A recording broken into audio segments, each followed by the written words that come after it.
अस्सलाम वालेकुम दोस्तों, कैसे हो आप सब। उम्मीद है खैरियत से होंगे आप सब। मैं हूं सैयद सुमेर शाह और आप देख रहे हो सैयद सुमेर शाह फूड्स चैनल। दोस्तों, आज के इस वीडियो में हम आपके साथ मज़ेदार से रेस्टोरेंट स्टाइल दाल माश की रेसिपी शेयर करने वाले हैं। ये बहुत ही मज़ेदार और आसान तरीके के साथ तैयार होते हैं। तो चलिए देखते हैं रेस्टोरेंट स्टाइल दाल माश बनाने के लिए हमें किन किन चीज़ों की ज़रूरत है और ये कैसे बनाए जाते हैं। वीडियो में आगे बढ़ने से पहले आपसे एक छोटी सी रिक्वेस्ट है कि हमारे इस वीडियो को लाइक एंड चैनल को सब्सक्राइब कर दें। तो चलिए शुरू करते हैं।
तो माशाल्लाह माशाल्लाह दोस्तों, आप देख सकते हो कि हमारे रेस्टोरेंट स्टाइल दाल माश बिल्कुल तैयार है, बहुत ही मज़ेदार और आसान तरीके के साथ।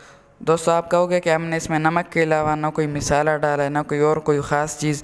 तो आपसे कह दूं कि ज़्यादातर रेस्टोरेंट में भी दाल माश में कुछ नहीं डाला जाता, तो ये ऐसे ही बहुत मज़े के बन जाते हैं। आप भी एक बार घर में ज़रूर ट्राई करना इसी तरह बग़ैर मसाले के, ये बहुत ही मज़े के तैयार होते हैं।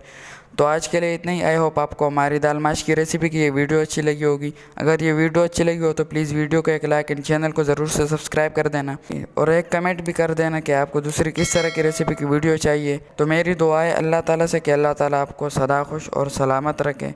तो मिलते हैं किसी न्यू वीडियो में न्यू रेसिपी के साथ। तब तक के लिए अपना बहुत सारा ख्याल रखिएगा, हमें भी दुआओं में याद रखिएगा। अल्लाह हाफिज़। तो चलिए अब हम इसको टेस्ट करते हैं। तो माशाल्लाह हमारे दाल की कोई जवाब नहीं, रेस्टोरेंट से ज़्यादा मज़ेदार बने।